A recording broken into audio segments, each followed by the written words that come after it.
Приветствую, дорогие охотники! Наконец-то погода нас начала немножко баловать, и сегодня мы вышли в лес, чтобы показать вам, как работает седло для охоты. Сейчас оно надето на мне, и плюс для него есть небольшой комплект, о котором я сейчас вам расскажу. То есть, что у меня с собой? У меня с собой набор ступеней. Взял небольшое количество, 5-6 ступеней, точно не помню какое. Потом, далее, само седло надето на мне. Основная веревка находится сзади в боковом кармане. Далее, заспинный ремень, который разгрузит мою спину во время нахождения в седле. Ну и, собственно говоря, платформа сама. Она мне понадобится на высоте. И веревка, которая меня будет подстраховывать, когда я буду забираться наверх. Итак, поехали.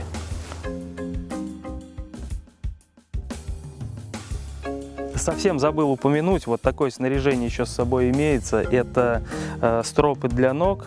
Сейчас буду объяснять, как ими правильно пользоваться. Строп с крючком надеваем на правую ногу.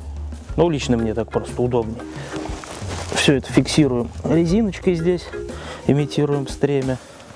Обводим вокруг ноги. И затягиваем так, чтобы это все не сползло вниз и надежно крепилось на вашей ноге. Вторую стропу надеваем на левую ногу, в моем случае. Также фиксируем веревочкой, вернее резиночкой. Вот здесь есть карабин, но на всякий случай у меня есть вот такая страховочная веревочка. Она нужна будет для того, чтобы если вдруг вот это стремя упадет вниз, я мог его подтянуть. Он у меня будет всегда ко второму карабинчику. Я вот взял с собой небольшой в дорогу. На него буду закреплять. Вот такая система. То есть вот мы берем ступень, правша, левша. Это каждый для себя принимает решение. Итак. Обводим фал вокруг дерева. Проводим веревку под ступенькой и вяжем простой узел.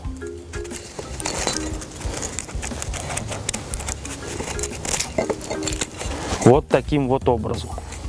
Далее выбираем слабину.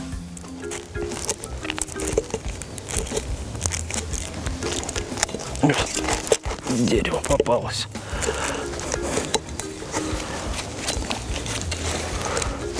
И, собственно говоря, защелкиваем ступеньку. Все, стоит капитально. Можно залазить. Итак, расскажу о том, как работают вот эти стропы, которые надеты у меня на ногах. И, собственно, для чего они нужны. Вот во мне рост 1,80 м. Сейчас первая ступенька установлена на высоту, ну, примерно там 1,60 м. Может быть, так она мне по подбородок. Чтобы добраться до нее в обычном режиме, мне бы пришлось использовать еще 2 ступени. Или как минимум одну, что уже не совсем удобно. Первую надо было бы поставить где-то вот здесь, вторую вот здесь. Ну да, третья ступенька, она бы была примерно вот на такой же высоте, на какой сейчас установлена всего лишь навсего первая ступень. Итак, собственно говоря, как это работает, как надо правильно подниматься. Берем длинный строп с карабином, вщелкиваем этот карабин в ступеньку. Раскрытие его позволяет легко это делать. Упираемся ногой в дерево. Вот. При этом страховочная веревка, она должна быть ослаблена таким образом, чтобы это позволяло вам, ну, сделать вот этот шаг, чтобы вы уместились при подъеме. Итак, собственно говоря, делаем шаг. Вот. На второй ноге у меня крючок. Этот крючок достает до перегородки ступени. Все, я сейчас повис на этом крючке и делаю второй шаг. Итак, сейчас мы сымитировали подъем, не используя 2 ступеней. Я сейчас вишу просто на крючке, который у меня закреплен на правую ногу. При этом на коленную чашечку ничего абсолютно не давит. Я же в оттяжке нахожусь от дерева, у меня нагружена немножко вот задняя часть икры. Не забываем про страховку, перекидываем ее выше. Далее снимаем карабин со ступеньки. Я его вщелкиваю в свободное место седла. Там есть специальная проушина для основной веревки. Вот такая же, только с той стороны. Все. И ставлю ногу на ступень.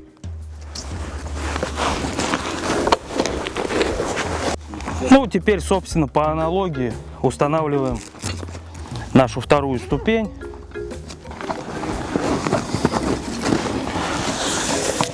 Я думаю, что теперь у вас есть понимание того, как, используя гораздо меньшее количество ступеней, можно забираться на ту же самую высоту, что и с целым комплектом. Все абсолютно повторяем то же самое. Дерево очень-очень твердое. Еще зима.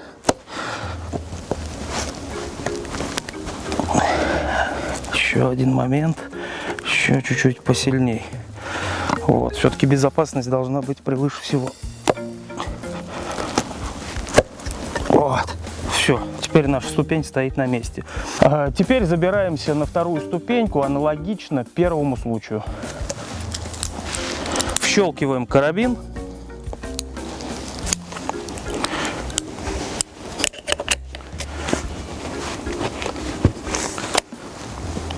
Немного ослабляем нашу страховку.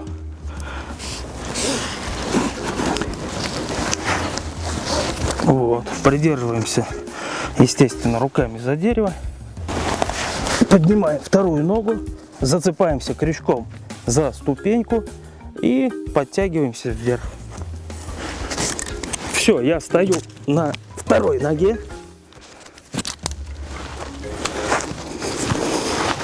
Теперь нам надо снять карабин, вщелкиваем его в седло, поднимаем нашу страховочную систему, по пути ломаем ветки, которые нам мешают. Еще тут немножко сучков.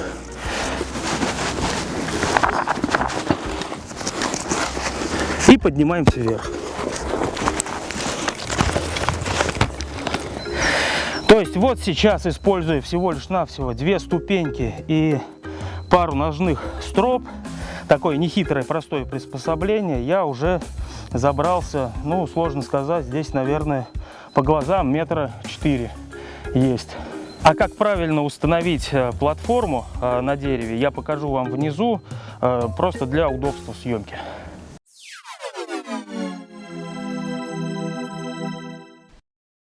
Теперь приступаем к монтажу площадки. В комплекте идет вот такая стропа. Оборачиваем ее вокруг дерева.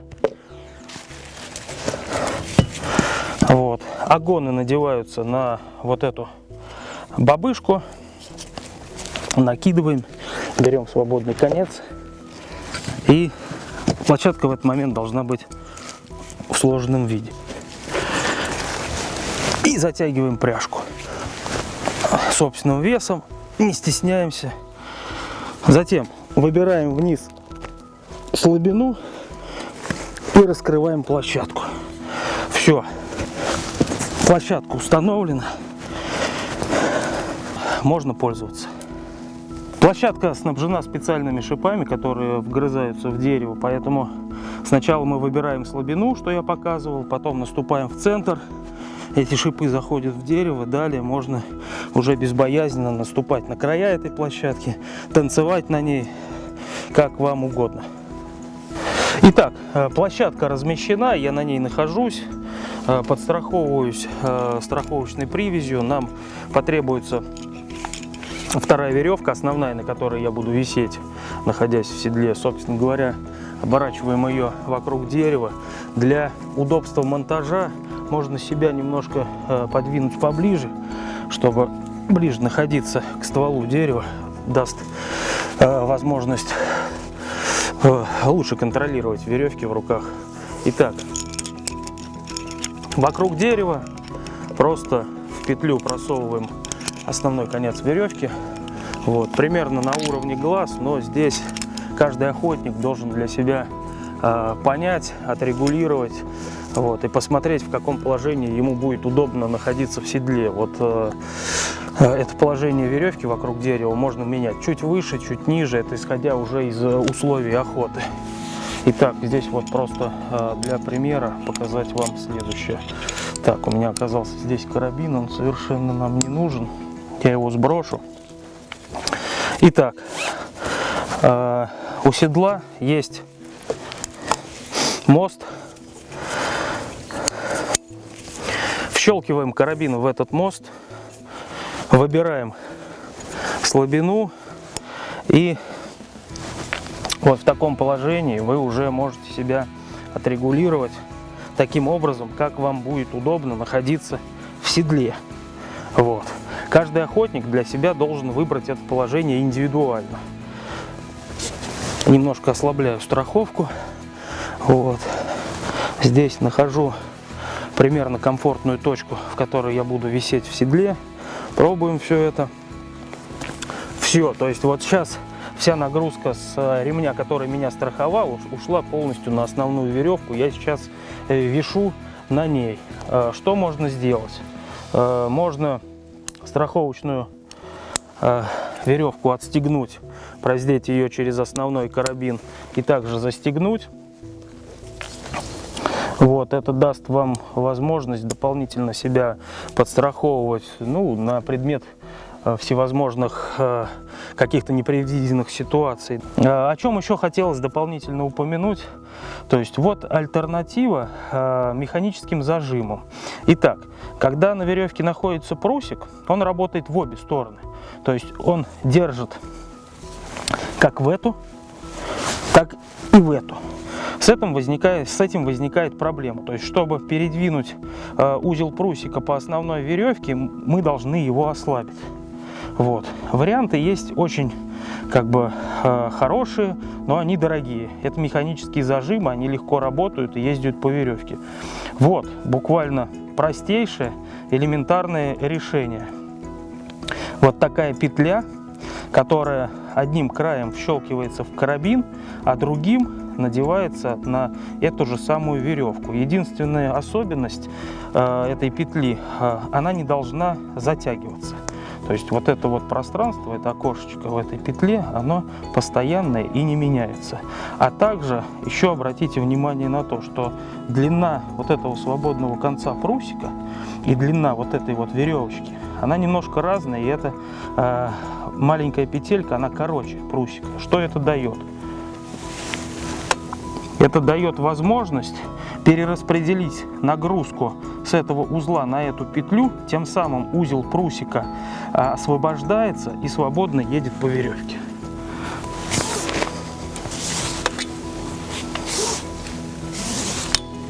Вот простейшая альтернатива механическим зажимам.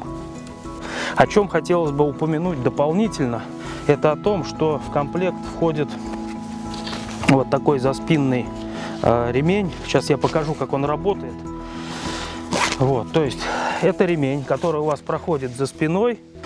Вот, да, вот таким образом. Кстати, смотрите за тем, как находится ваш карабин. Его язычок должен находиться всегда к вам лицом, чтобы вы имели возможность в него что-то дополнительно еще вщелкивать. Итак, речь шла о заспинном ремне. Для чего он нужен? То есть во время длительного пребывания в седле бывает зачастую необходимость разгрузить вашу спину, поскольку у многих спина травмирована, ну и вообще это крайне неудобно находиться длительное время вот в таком вот полуоткинутом положении, при этом не имея за спиной какого-то подпора. Вот этот ремень, он как раз и выполняет ту функцию спинки в вашем седле. Также есть возможность пряжкой это регулировать. Пряжка эксцентриковая, очень плавно и хорошо и надежно работает, то есть можно как поднести себя поближе к дереву, кому как удобно, можно наоборот расслабиться, принять такое более горизонтальное положение и релаксировать в ожидании выхода зверя. Вот. Как его снять, убрать? То есть можно его просто ослабить, тем самым он у вас упадет к пояснице. Либо его можно аккуратно снять и затянуть вокруг своей груди, чтобы он вам совершенно не мешался. То есть все, я с помощью этой пряжки утянул этот заспинный ремень, вот, он мне абсолютно не мешает. Вот таким образом работает вот это вот устройство, которое разгружает вашу спину. Далее, то есть в таком положении, находясь в седле, вот, ну, лично я могу пребывать 2, 3, 4 часа абсолютно спокойно. Да, в каких-то случаях возникают моменты, когда я пользуюсь заспинным вот этим вот ремнем, вот, но все зависит от вашей, скажем так, физической подготовки и каких-то анатомических особенностей вашего организма. Итак, вот опять возвращаюсь к нашему заспинному ремню, то есть какое удобство. Благодаря нему, этому ремню вернее, можно найти для себя более удобное, там, выгодное положение для того, чтобы, ну, как-то, я не знаю, немножко расслабиться, отдохнуть, слегка покемарить, при этом безбоязненно. Ну, как, перед вами дерево, вы его обхватываете ногами, при этом ваши плечи, как третья точка опоры, через вот этот ремень фиксируется на карабине. Ну, я думаю, безбоязненно можно пребывать в таком положении хоть сколь долгое время. Теперь также хотелось упомянуть еще о таком вот маленьком аксессуаре, который тоже мы предлагаем на нашем сайте. Это вот такой ремень, который позволяет размещать амуницию на стволе дерева. То есть как это все работает? Пожалуйста, есть фиксатор и есть пряжка. Заводим это все вокруг дерева. Сейчас немного ослаблю. До этого дерева было немножко потоньше. Вот. Пряжку провздеваем в специальную петельку и затягиваем этот ремень. На ремне могут размещаться вот такие вот крючки. Сейчас чуть-чуть ослаблю, чтобы можно было их показать. То есть эти крючки, они могут передвигаться на 360 градусов вокруг ствола дерева. Тем самым затягиваем в удобном для вас положении. Ну, лично у меня амуниция всегда находится под левую руку. Здесь для удобства съемки просто сделали с этой стороны. Итак, вот эти крючки, на них есть возможность размещать рюкзак, арбалет, лук, да неважно, любая амуниция, которая будет у вас с собой, будет надежно закреплена на этих крючках. Собственно говоря, вот таким вот образом можно закрепить рюкзак на эти крючки. Также вот на арбалете имеется прям простейшая петелька. Вот, она завязана, никуда не девается. То есть также можно разместить ваше вооружение на этот крючочек. Вот таким вот образом. Можно там чуть подальше за ствол дерева. С любой стороны, это как вам будет удобно. Что еще хотелось бы сказать? Вот та веревка, которая страховочная, которая вас держит вокруг дерева, ее можно, когда вы уже находитесь в седле и висите на основном карабине, либо вообще убрать в этот мешочек, свернуть ее и убрать, либо можно ее вывести перед собой и также щелкнуть в этот карабин, выбрать на ней слабину. Вот, тем самым вы, ну, как бы и дополнительно себя подстраховываете, сидя в седле, и тем самым убираете эту веревку, ну, с глаз долой. Если у кого-то остались какие-то вопросы по поводу вот этого всего снаряжения, пожалуйста, оставляйте ваши комментарии под видео, будем снимать специально для вас какие-то дополнительные видеообзоры делать. Ну а на этом хочу с вами попрощаться. Всего доброго.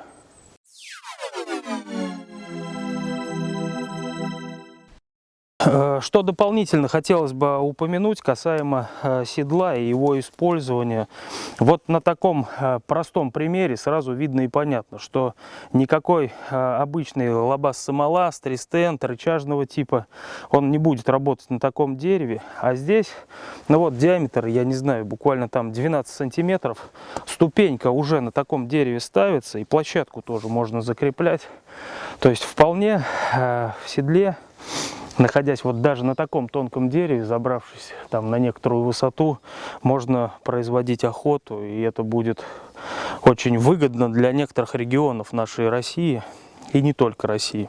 Вот на данном примере видно, что ширина ступеньки даже больше, чем диаметр ствола дерева.